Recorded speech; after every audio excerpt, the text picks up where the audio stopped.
Good Monday morning. I'm First to Know Meteorologist Elizabeth Copeland. Kind of an update here right around this 10:30 half hour to show what's going on in our area and what we expect going forward for the rest of the day. So first things first, we just a few minutes ago had a tornado watch extended into parts of our area until 3 p.m. Along this line, watches have been set for most of the Panhandle early this morning. Now they're heading into South Georgia and the Big Bend. So that does include Jefferson, Brooks, and Colquitt counties and west through all of those counties in south central Georgia, central parts of the Big Bend, and then parts of the tri-state area. So all those areas, that means that watch, there's ingredients for a possible tornado. That doesn't mean one's ongoing now, but it does mean that you are aware that there is a situation where those tornadoes could form later this afternoon. Now, if you get a warning in your area, that's the time to take action now.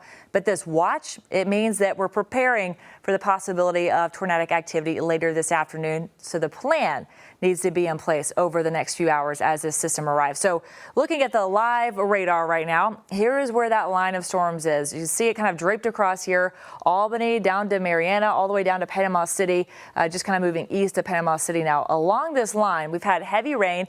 We had a severe thunderstorm warning over there in Panama City and parts of Bay and Walton counties where those wind gusts were picking up close to 60, 65 miles per hour. Radar indicated there across the Panhandle, the western side of the Panhandle. But as this line of storms keeps moving closer, we're going to still have the atmospheric conditions where severe thunderstorms are possible for us. And we can still have, again, that tornadic threat through this afternoon. So anywhere that's in just to the north of really Miller County. I mean, look at this. We also have flash flooding concerns just to our north. That's where heavy rain is basically trained across those lines, meaning it's kind of moved across those lines consistently over the last hour or so, dumping heavy amounts of rain. So flash flooding, it can't be ruled out. It'll be a more isolated event more here across the Big Bend, but it can't be ruled out kind of heading into closer to the Colquitt County area later this afternoon. Just something to watch. It's not going to be a widespread threat, but we're going to keep an eye on that as well. But here's that line of storms again. Nothing severe right now. A couple of flash flood warnings up there just to our north, but this storm has been producing severe thunderstorm warnings all morning long as it's tracked across the south. So in Colquitt right now, which is in Miller County, closer to that tri-state area where those storms are just kicking off to the north, you can see there the roads are wet. We don't see too many of that raindrops, those high intensity storms here right now, but as that line draws closer, I can guarantee the visibility is going to be reduced. Heavy rain is going to start coming down, and then we're going to start to hear some rumbles of thunder. Could even see some of those trees blowing in the background with some gusty wind later this afternoon. So right now, 10:32 a.m., rain is on the way. We're kind of preparing you for what's to come later this morning.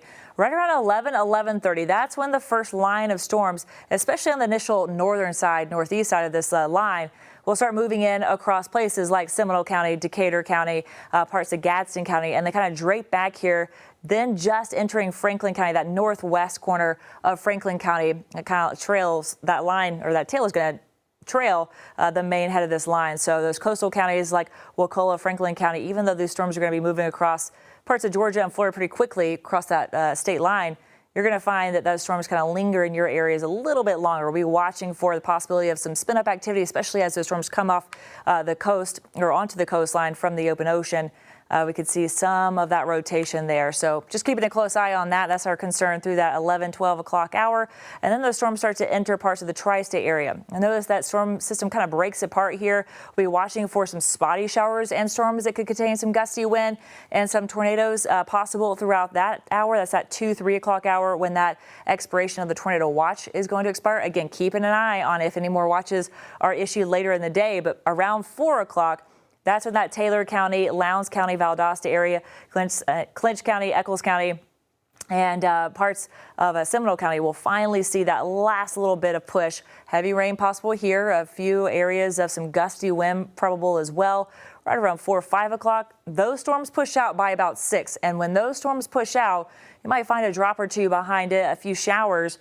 But the main line, as it pushes out through Jacksonville later this evening, that's when our severe threat is out of here. So that's going to continue pushing across throughout the day.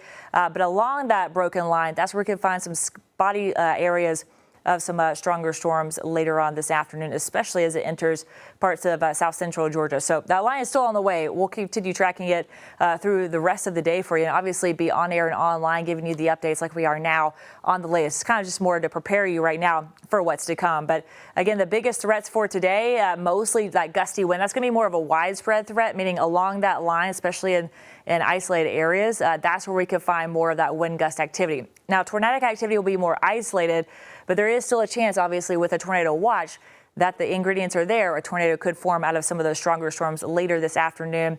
And as that storm line approaches even the tri-state area in about a half hour to an hour or so moving through. So keeping an eye on those two. We can't rule out flooding. Storms already produced some flooding just to the north of us, and that's mostly where it will stay. But we're going to watch for some isolated flooding event.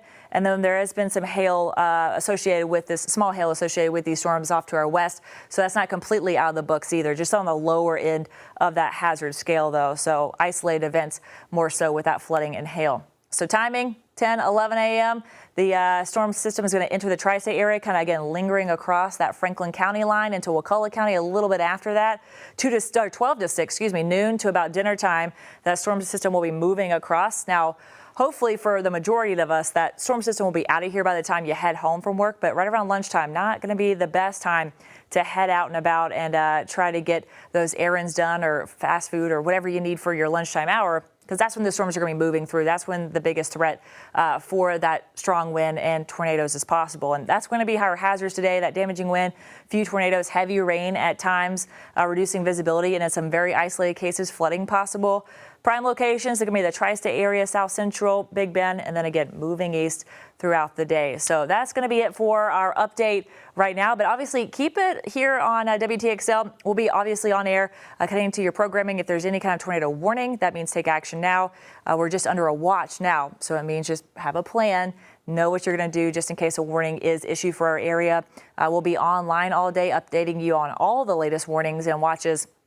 And of course, we'll be on air throughout the day with any kind of updates or changes to this forecast. So thanks for joining us. Again, we'll be around all day long, keeping you up to date until that severe threat is out of here later on tonight.